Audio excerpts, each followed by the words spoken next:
欢迎回到レイレイ頻道。皆さんこんにちは、レイレイです。今日は去年の東京オリンピックから本当にやりたかったテーマで、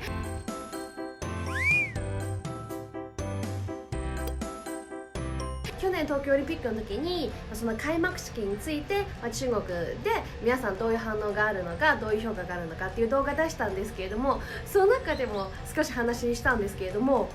本当に多くの中国の人が夏のオリンピックなんだけど、なんで羽生選手が開幕式に出てないのとか、なんで聖火の点火式は羽生選手じゃないのとか、そのぐらいフィギュアスケートの羽生結弦選手は中国でめちゃくちゃ人気なんですよね。ちなみに中国で羽生選手がいろんな名前で呼ばれているんですけれども、結弦なので柚子だったり、最近すごい一番シンプルに言われているのは牛、牛なんですよね。なんでかっていうと、やっぱり名前は羽生なので、中国語っていうと羽牛っていうのは同じような発音になるんですけれども、牛っていうのは牛のことで、しかも彼は本当に勤勉で努力家で、あと牛っていうのは中国語ですごいっていうこともなので、努力してるしすごいし、なので牛なんですよね。牛か牛哥、牛お兄さんっていうふうに呼ばれています。もう去年の夏から中国のファンも羽生選手は北京冬季オリンピックに来れるかどうかずっともう緊張しながら待っていて、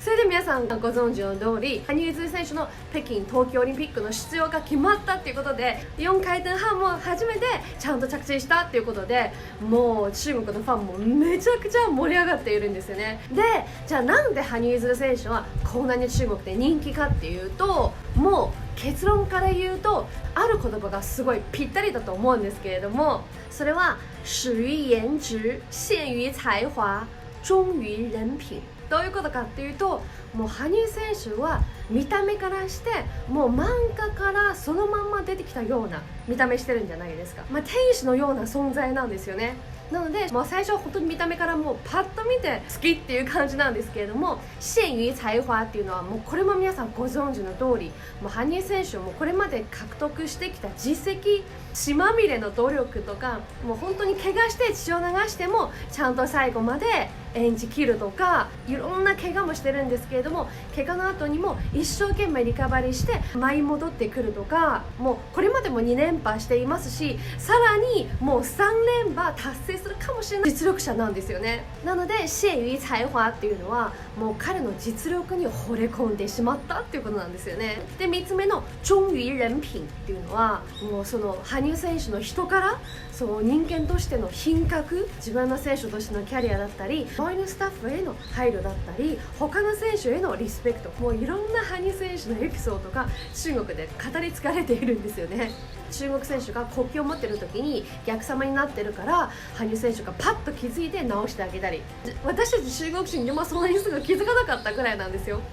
で中国の選手と練習の時にぶつかって怪我した後でも最後の方にちゃんと相手に声かけに行って、大丈夫なのかっていうのを気遣っていたり、中国選手に中国語でジャーヨとか言ってみたり、とにかくなんか彼が勝つのに全く嫌味を皆さん感じないんですよ。もう彼が勝つべき、こんなに他人をリスペクトしてやってる選手だったらみんなも快く応援できるって思ってるんですよね。なので中国のファンがよく言ってるのは、在他的人品面前他的颜值真的是最小的那个優点了。だからもうなんで羽生選手が中国でこんなに人気かっていうと、もうこの一言で全部完結しちゃうんですよ。始于颜值、陷于才華、忠于人品。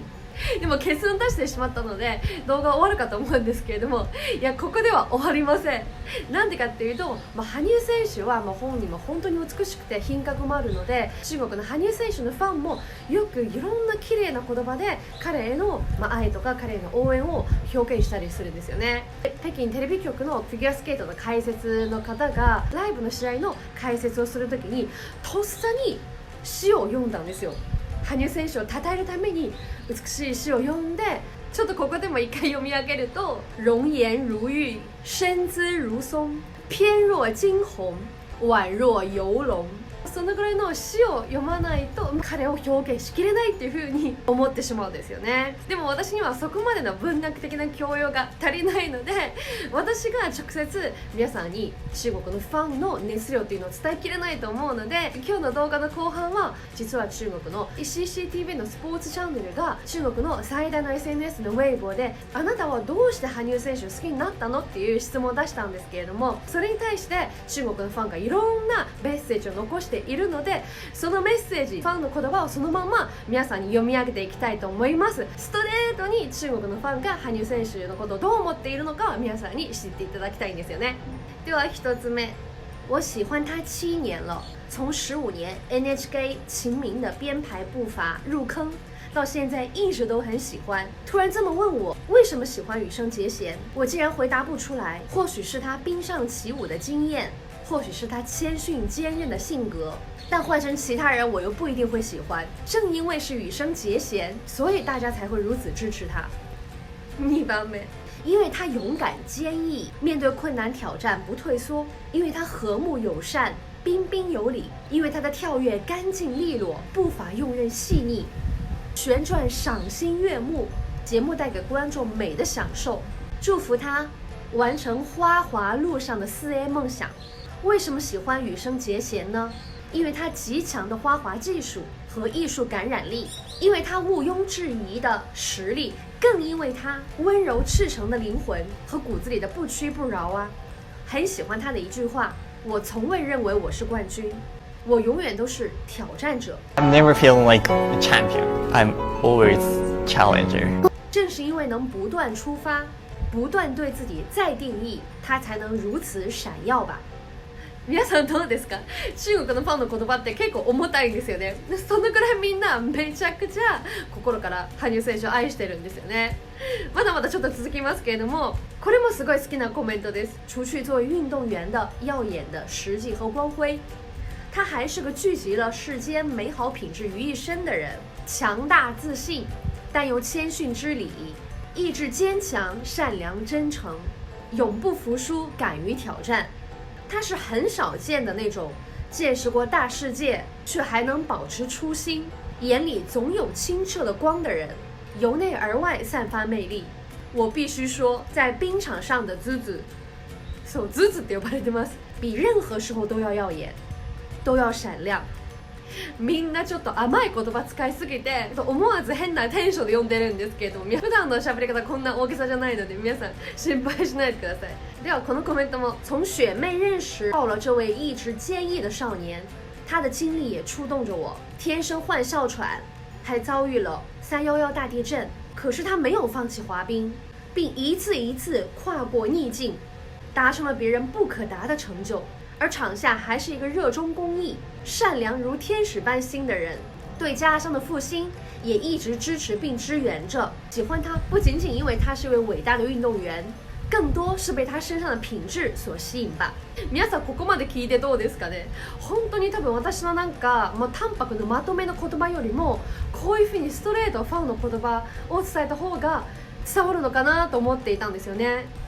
あと羽生選手のいろんな試合を見て初めて好きになった人も多いんですけれども、その中でも特に陰陽師をきっかけに好きになった中国のファンも多いんですよね。このコメントもそうなんですけれども、15年喜欢上的，之前不喜欢任何体育活动，也不看任何比赛。当时在微博上看到阴阳师的视频的时候，还一度以为这是电视剧或者是电影里面的场景，因为美得不像话，完全没有想到居然是比赛。刷了好几遍视频，看到大家的评论才知道这是比赛，后来就理所当然的入坑了。这样说喜欢什么，但又说不上来，就是很喜欢很喜欢。このコメントも陰陽師から始まってるんですよね。始于节目阴阳师，忠于他的人品和他面对任何困难都永不放弃的精神，他值得所有的美好，所有的荣耀。ちなみに個人的に一番好きなのも陰陽師のパフォーマンスなんですよね。やっぱりなんといってもその時の衣装が本当に刺さりすぎて、まさに中国のファンのおっしゃるようになんかこの世にない美しさ、なんか本当に天使が舞い降りてきたみたいな美しさはあったなっていう風に、今でもその舞台が一番印象に残っています。いや本当にまだまだたくさん皆さん素敵なコメントあるんですよ。これ読んでいくと本当にキリがないんですよね。これも中国のファンが言うように、羽生選手好きな理由をもし並べていくともう100個くらいになるんじゃないかとか、羽生選手の良さを語るならもう本にしちゃうぐらい語ることがあるんじゃないかなとか、もう皆さんも羽生選手をたたるともう言葉を惜しまない、もういろんな詩を読んだり、もうシンプルに他值得被喜欢、もう最後は只因他是羽生結弦啊，只要了解他谁会不喜欢他呢。もう彼のことを知ってる人ならもう好きじゃない人いないでしょ、嫌いになる理由ないでしょみたいな、もうそういう感じで羽生結弦選手は中国でめちゃくちゃ愛されています本当に中国ファンの羽生選手への愛を語るとキリがなくなっちゃうので、今日はここまでにしますけれども、もう北京冬季オリンピックはもう1ヶ月後に始まっちゃうので、羽生選手の金メダルも羽生選手のパフォーマンスもめちゃくちゃ楽しみにしてます。またその時この続きの動画も出したいと思いますので、また皆さんぜひ見てくださいね。もしよかったらグッドボタンとチャンネル登録もお願いします。Twitter もやってますので皆さんぜひ Twitter もフォローしてくださいね。ではまた次回でお会いしましょう。我们下次再见。バイバーイ。